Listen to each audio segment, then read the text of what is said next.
Hari ini Jumat 3 Juli 2020. Kita kembali dalam kerinduan bersama untuk datang belajar dari kebenaran firman Tuhan yang akan terus menopang kehidupan kita. Karena itu marilah kita siapkan bacaan kita dari Roma pasal 7 ayat 7 sampai 12. Roma pasal 7 ayatnya yang ke-7 sampai 12. Firman Tuhan akan kita baca, namun sebelumnya mari berdoa. Dikuduskanlah namamu ya Allah, dan jadilah kehendak-Mu, bahwa atas perkenanmu sendirilah kami boleh menikmati hari ini, dan kami mau bersama-sama untuk merenung dalam penghayatan iman kami melalui kebenaran firman. Tolonglah kami ya Tuhan, dengarkan kami di dalam nama Yesus Kristus. Amin. Bacaan kita dari Roma pasal 7 ayat 7 sampai 12. Firman Tuhan demikian. Jika demikian, apakah yang hendak kita katakan? Apakah hukum Taurat itu dosa? Sekali-kali tidak. Sebaliknya, justru oleh hukum Taurat aku telah mengenal dosa, karena aku juga tidak tahu apa itu keinginan kalau hukum Taurat tidak mengatakannya. Jangan mengingini. Tetapi dalam perintah itu dosa mendapat kesempatan untuk membangkitkan di dalam diriku rupa-rupa keinginan, sebab tanpa hukum Taurat dosa mati. Dahulu aku hidup tanpa hukum Taurat, akan tetapi sesudah datang perintah itu, dosa mulai hidup. Sebaliknya aku mati, dan perintah yang seharusnya membawa kepada hidup ternyata bagiku justru membawa kepada kematian. Sebab dalam perintah itu dosa mendapat kesempatan untuk menipu aku, dan oleh perintah itu ia membunuh aku. Jadi hukum Taurat adalah kudus, dan perintah itu juga adalah kudus dan benar dan baik. Demikianlah firman Tuhan. Saudara-saudara, sejak kemarin kita membaca dan merenungkan bagian firman Tuhan ini, dan ini merupakan kelanjutan dari perenungan kita kemarin. Tema kita berbicara tentang apa sih tujuan hukum Taurat. Saudara-saudara bisa bayangkan ya, kalau dalam sebuah persidangan,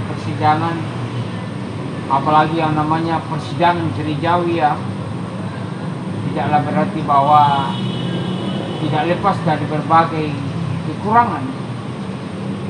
Coba bayangkan ya, seperti sidang sinode am. Kalau tidak ada tata tertib persidangan, peserta akan seenaknya berbicara, bebas keluar masuk ruangan, dan mungkin dalam mengambil keputusan sangat sulit, karena tidak ada aturan yang mengikat. Kalau seandainya tidak ada aturan, tapi biar sudah ada aturan, tapi masih juga dilanggar. Ini dia persoalan bagi kita.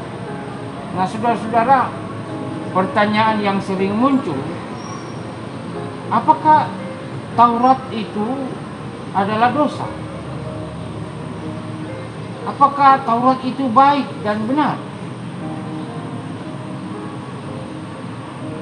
Paulus sangat menjelaskan tadi dalam pembacaan kita bahwa Taurat itu bukanlah dosa. melainkan olehnya seseorang dapat mengenal dosa. Dan dengan jelas Paulus mengambil pengalamannya sendiri.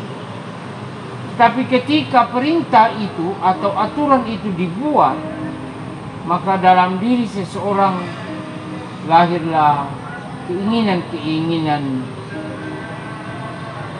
untuk melanggar aturan yang ada. Artinya, seseorang bebas untuk melakukan apa yang ia mau. Karena sejak aturan itu diadakan, seseorang belum tahu yang dilakukan itu benar atau salah. Nah, bagi Paulus menyebutnya dosa itu mati.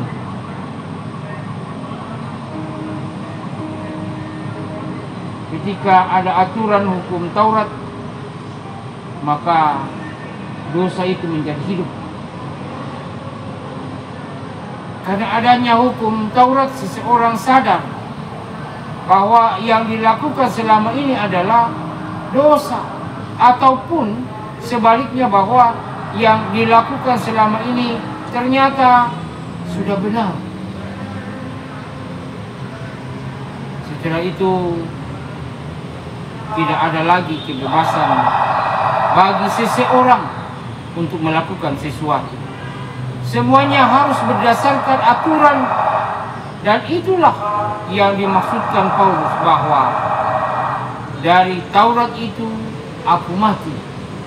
Ayat 10. Paulus menyimpulkan bahwa perintah hukum Taurat itu baik dan benar karena menuntun seseorang untuk melakukan kebaikan dan kebenaran.